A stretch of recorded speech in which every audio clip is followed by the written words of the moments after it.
Radhe Radhe everyone. तो दोस्तों, अभी इस टाइम पे ये वीडियो बनाना बहुत ज़्यादा ज़रूरी था, क्योंकि इस वीडियो में हम बात करने वाले हैं एक बहुत इंटरेस्टिंग स्मॉल कैप कंपनी के ऊपर, जिसका स्टॉक अच्छा नंबर पोस्ट करने के बाद भी 4 या 5% नहीं, सीधा 13% क्रैश हो गया कल के दिन, मतलब जुलाई महीने की 30 तारीख को।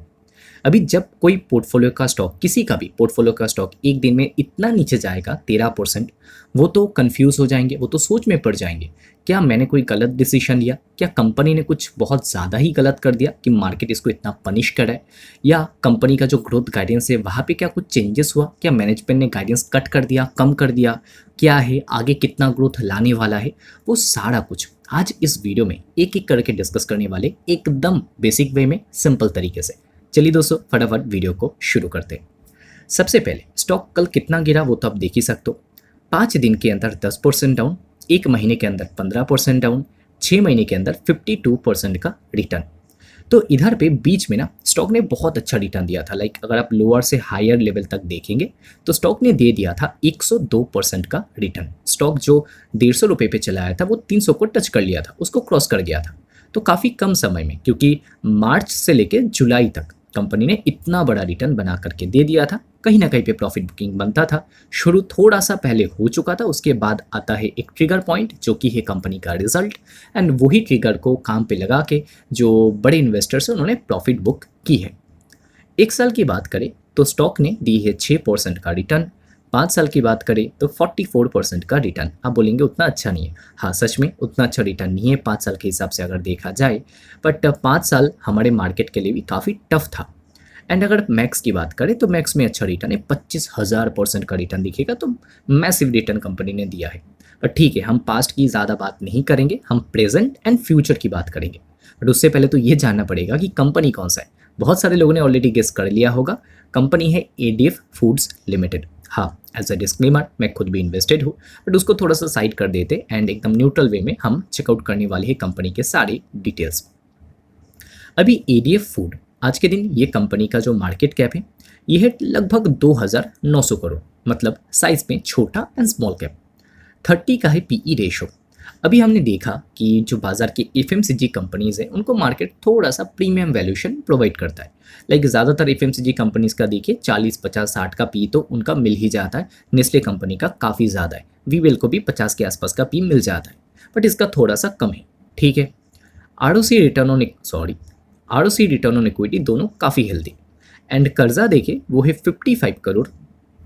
कैश देखे तो कर्जे से ज़्यादा है। हम एक नेट डेट फ्री कंपनी हम इसको कह सकते हैं, बहुत अच्छी बात है। कर्जा कम है ना, तो इंटरेस्ट का कोई झंझट नहीं है, कोई टेंशन नहीं है, तो बैलेंस शीट ऑटोमेटिकली स्ट्रांग हो जाता है। अभी जब हमने पीई के ऊपर थोड़ा सा बात किया है तो एवरेज वैल्यूशन भी देख लेते हैं। तो 5 साल का एवरेज वैल्यूशन आपको दिखेगा 33 का, एंड आज का पीई रेशियो 20 या 30 बोल सकते हो। तो 30 का पी रेशियो आज है, मतलब एवरेज वैल्यूशन के ही आसपास करेंट वैल्यूशन है। बहुत महंगा हो चुका है ऐसा वाला सीन नहीं है। अभी एडीएफ फूड कंपनी का सेल्स इस बार ऊपर जाता है 26%, जो कि बहुत अच्छा ग्रोथ है। एंड प्रॉफिट जो है यहाँ पे 13% ग्रोथ आया। क्यों? क्योंकि कंपनी के छोटे छोटे जो कॉस्ट है वो थोड़ा सा बढ़ गया है। क्योंकि दोस्तों एडीएफ फूड को ना हम बाकी कंपनियों से बहुत ज़्यादा कंपेयर नहीं कर सकते, लाइक बिकाजी फूड या ब्रिटानिया हो गया। क्यों? क्योंकि जो एडीएफ फूड का ज़्यादातर बिजनेस है वो बाहर के देशों से आता है, वो यूरोपियन यूनियन से आता है, वो यूएस से आता है। तो इस वजह से हम बहुत ज़्यादा कंपेयर नहीं कर सकते, क्योंकि जब आप बाहर ज़्यादा बिजनेस करते हो तो माल आपको बाहर भेजने के लिए फ्रेट कॉस्ट लगता है, राइट? जो जहाज़ वगैरह है वहाँ पे तो आपको चार्जेस देना पड़ेगा। एंड अभी जियो पॉलिटिकल टेंशन के चलते ऑलरेडी वो सारे कॉस्ट काफ़ी ज़्यादा ऊपर बढ़ रखे हैं। तो वो भी एक रीज़न है कि ये सब कुछ होने के बावजूद कंपनी ने मार्जिन को बहुत गिरने नहीं दिया। 1 साल पहले जून में 18% था, अभी भी 18% पे मेंटेन कर रखा है। ये बड़ी बात है, बहुत कम कंपनीज ऐसा कर पाते, बट इसने करके दिखाया। अभी ठीक है, ये तो नियर टर्म प्रॉब्लम है। लॉन्ग टर्म में परफॉर्मेंस कैसा रहा? लॉन्ग टर्म में सेल्स में कंपनी ने कंटिन्यूस इंप्रूवमेंट दर्शाया, साथ ही साथ मार्जिन को भी इम्प्रूव किया। जो मार्जिन एक टाइम पे 8-9% सिंगल डिजिट में था, आज वो 19% के अराउंड आ चुका है। काफ़ी अच्छी बात है। देन क्या कंपनी कैश जनरेट करता है? Answer yes, cash flow positive company है। एंड इधर पे देखिए 2026 में भी 58 करोड़ का कैश कंपनी ने जनरेट किया है, अच्छी बात है। अभी हो सकता है कि इधर के मतलब हमारे देश में जो ज़्यादातर बिजनेस करते हैं एफएमसीजी कंपनीज, उनका कैश कन्वर्जन थोड़ा सा और बेटर दिखेगा एडीएफ फूड से। बट अगेन वही पॉइंट कि एडीएफ फूड का ज़्यादातर बिजनेस बाहर होता है, तो उस वजह से कैश आने में थोड़ा सा डिले भी हो जाता है। ठीक है, ओके। अभी इधर पे कंपनी का अगर फिक्स एसेट आप चेकआउट करेंगे तो रिसेंट ईयर में मैं आपको जूम करके दिखा दूँ तो 2025 से 2026 तक कंपनी का फिक्स एसेट जो है वो इंक्रीज हुआ है एंड लगभग टू 58 करोड़ तक जा चुका है। टू 58 करोड़ आप देख सकते हो। तो फिक्स एसेट के अंदर जंप देखने को मिला। मतलब ये जो फिक्स एसेट इंक्रीज हुआ है ये आगे जाके फ़ायदा देने वाला है। हालांकि कंपनी का कर्जा उस बीच इंक्रीज नहीं हुआ, मतलब खुद का ही कैपिटल यूज़ करके कंपनी ने एक्सपांशन की है, जो कि बहुत अच्छी बात है।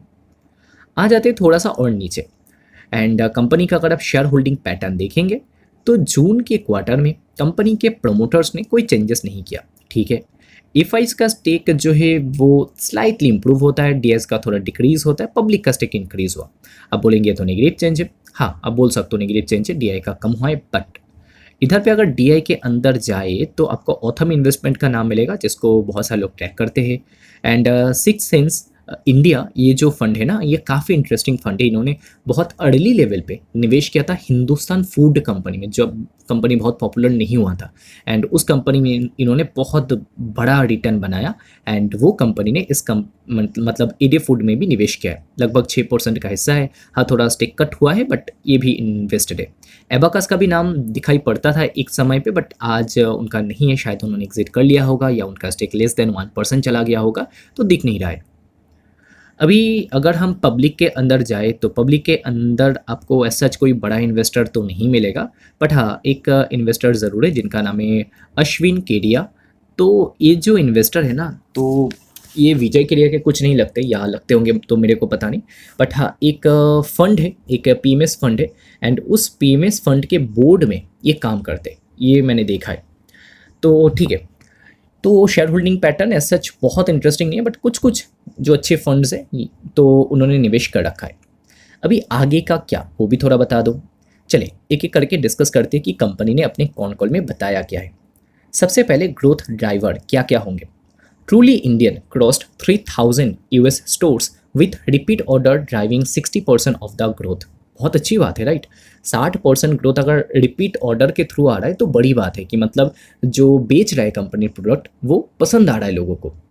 Then Surat plant targets 40 to 50 crore FY27 revenue with 30% utilisation this year. अच्छी बात है कि कंपनी का जो टारगेट है कि 40-50 करोड़ FY27 का वो 30% यूटिलाइजेशन के ही थ्रू आएगा। एंड जैसे जैसे यूटिलाइजेशन और बढ़ेगा वैसे वैसे इधर से और ज़्यादा रेवेन्यू कंपनी जनरेट कर सकता है। आयरलैंड में कंपनी ने एक नया सब्सिडियरी खोला है जिससे यूके में और ज़्यादा एक्सपांशन देखने को मिलेगा। अच्छी बात है। Then operation and margin. अभी मार्जिन में थोड़ा जो प्रेशर आ रहा है वो फ्रेट कॉस्ट की वजह से तो आ रहा है। बताया जा रहा है that 65 to 75% of the higher freight cost being passed on from Q2 supporting margin recovery. तो मार्जिन इंक्रीज ऐसे ही होगा कि जो खर्चा आप जो बेयर कर रहे हो इस टाइम पे तो वो आप कस्टमर के ऊपर पास ऑन कर दें। एंड ये कंपनी अगर अपना कॉस्ट कस्टमर के ऊपर पास ऑन कर देना तो बहुत ज़्यादा फर्क नहीं दिखता इनको, क्योंकि वैसे ही यूएस के हिसाब से यूके के हिसाब से ये सस्ते दाम पे माल सेल करते हैं। मतलब आप बोल सकते हो कि बहुत सारे इनके प्रोडक्ट्स है वो सिंगल डॉलर्स, मतलब $7, $8, $6 ऐसे में ये सेल करते हैं। तो यूएस के हिसाब से वो सस्ता है। तो अगर थोड़ा बहुत ही इंक्रीज़ भी कर देंगे प्राइस तो ज़्यादा फर्क उनको नहीं पड़ेगा। एंड ये चीज़ मैंने नहीं, कंपनी के मैनेजमेंट ने खुद बताया था कॉन कॉल में। Then high teens EBITDA margin guidance maintain excluding one time tariff refund benefit. मतलब टैरिफ का जो बेनिफिट है उसको हटा भी देंगे तो कंपनी हाई टीन्स का जो मार्जिन है मतलब 17 to 19% वो गाइड कर रहा है। Manufacturing capacity post expansion can support revenue exceeding 1250 crore. मतलब इतना तो पोटेंशियल हो जाएगा एक बार मैन्युफैक्चरिंग कैपेसिटी का एक्सपांशन हो जाए तो। ओके, आउटलुक क्या दिया। FY27 revenue guidance of 900 crore plus retain. मतलब इतना तो ये कर ही देंगे। And strongest ever order book company का भी बन चुका है। Supply chain disruption remain key near term risk while demand outlook stay strong. मतलब वही चीज़ है कि सप्लाई चेन का जो डिस्ट्रप्शन है, मतलब वो जो वार का सिचुएशन है उसने प्रॉब्लम क्रिएट किया है, बाकी तो कंपनी बिजनेस इस टाइम पे बढ़िया कर रहा है। तो दोस्तों ओवरऑल एक गाइडेंस तो हमको मिल गया, बट फिर भी अगर कोई कैलकुलेट करना चाहता है वो खुद भी कर सकता है। मैं एक काम करता हूँ, आपको एकदम रफ कैलकुलेशन करके दिखाता हूँ। इससे आपको ये भी समझ में आ जाएगा कि कैलकुलेशन आप कैसे कर सकते हो अलग अलग टाइप से। मतलब थोड़ा सा बुल केस में पकड़ लिया, थोड़ा बेयर केस में, थोड़ा बेस केस में देख लिया, तो ऐसे करके आप खुद भी कर सकते हो। कैसे, चलिए देखते हैं। सबसे पहले कंपनी ने क्या बताया? कंपनी ने बताया कि हम 900 करोड़ तो इजीली कर देंगे, उससे ज़्यादा भी कर सकता है, बट हम मिनिमम 900 करोड़ ही पकड़ के चलते कि इतना कंपनी रेवेन्यू करेगा 2027 फाइनेंशियल ईयर में। एंड लास्ट ईयर मतलब 2026 में कंपनी का रेवेन्यू 700 करोड़ से भी कम था। मतलब ग्रोथ तो आएगा, अच्छी बात है। कंपनी ने मार्जिन बोला 17 to 19%, हाई टीन्स में। हम 17 भी नहीं पकड़ेंगे, 19 भी नहीं पकड़ेंगे, हम बीच का ले लेते 18%। तो 18% से अगर इसको मल्टीप्लाई कर दे तो ये हमको मिला 162 करोड़। ये क्या मिला? ये मिला दोस्तों हमको ईबीटा, ठीक है, ऑपरेटिंग प्रॉफिट। अभी इसके बाद कुछ और एडजस्टमेंट करना है, जैसे कि अदर इनकम हमको प्लस करना पड़ेगा, इधर से हमको इंटरेस्ट कॉस्ट माइनस करना पड़ेगा, डिप्रिसिएशन माइनस करना पड़ेगा, टैक्स वो भी देना पड़ेगा। चलिए एक एक करके करते हैं। तो अभी हम इधर पे अदर इनकम को प्लस करेंगे, है ना। अदर इनकम अगर आप नोट करेंगे ना लास्ट कुछ टाइम का, लास्ट कुछ सालों का, तो 11 करोड़ या उससे ज़्यादा का आ जाता है, ठीक है। ये अदर इनकम है, तो हम पकड़ लेते कि 11 करोड़ का अदर इनकम होगा, तो प्लस कर देते हैं, प्लस 11 करोड़, ये हो गया अदर इनकम। अभी माइनस करना पड़ेगा इंटरेस्ट कॉस्ट। कर्जा वगैरह तो ज़्यादा लिया नहीं है कंपनी ने, एंड आपको इंटरेस्ट के अंदर ज़्यादा चेंजेस नज़र आएंगे भी नहीं, ठीक है। पकड़ लेते हैं लास्ट कुछ सालों की तरह 3 करोड़ का इंटरेस्ट देना पड़ेगा। तो 3 करोड़ का इंटरेस्ट हमने माइनस कर दिया। उसके बाद डिप्रिसिएशन। डिप्रिसिएशन दोस्तों अगर हम देखें तो यहाँ पर देखिए, डिप्रिसिएशन एक बार जो आप देखते हो ना 4 करोड़, तो वो अगले 4, 5, 6 क्वार्टर तक रिपीट होता है। ठीक वैसे इधर पे 5 करोड़ तो वो रिपीट होता है, देन 6 करोड़, उसके बाद 7 करोड़। मतलब कम नहीं होता है डिप्रिसिएशन, थोड़ा बढ़ता है या वो ही मेंटेन होता है। तो 7 करोड़ रिसेंट क्वार्टर का डिप्रिसिएशन है। एक क्वार्टर में 7 करोड़, तो एक साल का मतलब 4 क्वार्टर में कितना होगा? 28 करोड़, ठीक है, क्लियर, ओके। तो 28 करोड़ का डिप्रिसिएशन हो गया। तो अभी ये जो हमको मिला कैलकुलेट करके 142, ये क्या मिला? ये मिला हमको पीबीटी, प्रॉफिट बिफोर टैक्स। अब तक हमने टैक्स नहीं दिया, अभी हमको टैक्स देना पड़ेगा। ये कंपनी कितना टैक्स देता है? ये कंपनी का अगर हम लास्ट कुछ सालों का टैक्स पैटर्न देखें तो 22%, 25, 26, 25, 24, 25, तो 25 ही ज़्यादा देखने को मिल रहा है। तो चलिए पकड़ लेते हैं कि 25% का कंपनी देगा टैक्स।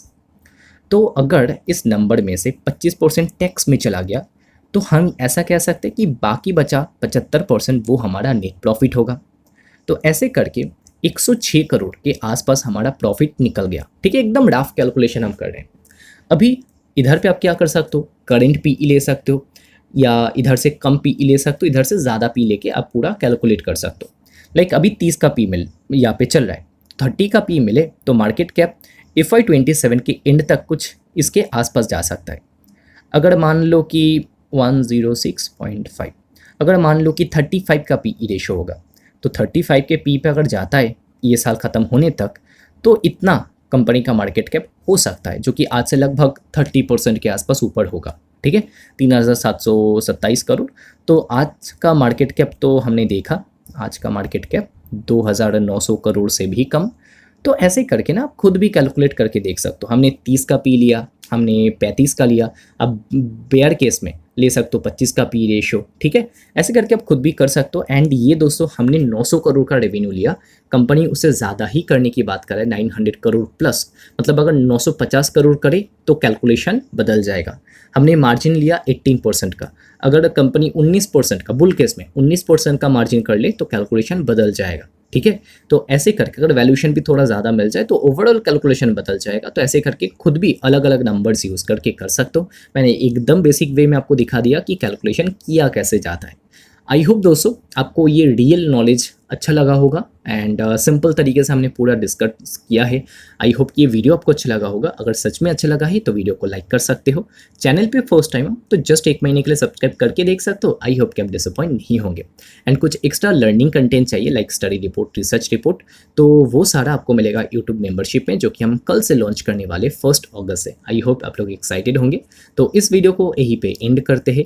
वीडियो अच्छा लगा तो लाइक कर सकते हो, एंड वीडियो देखने के लिए बहुत बहुत शुक्रिया। मिलते हैं अगले वीडियो में। राधे राधे।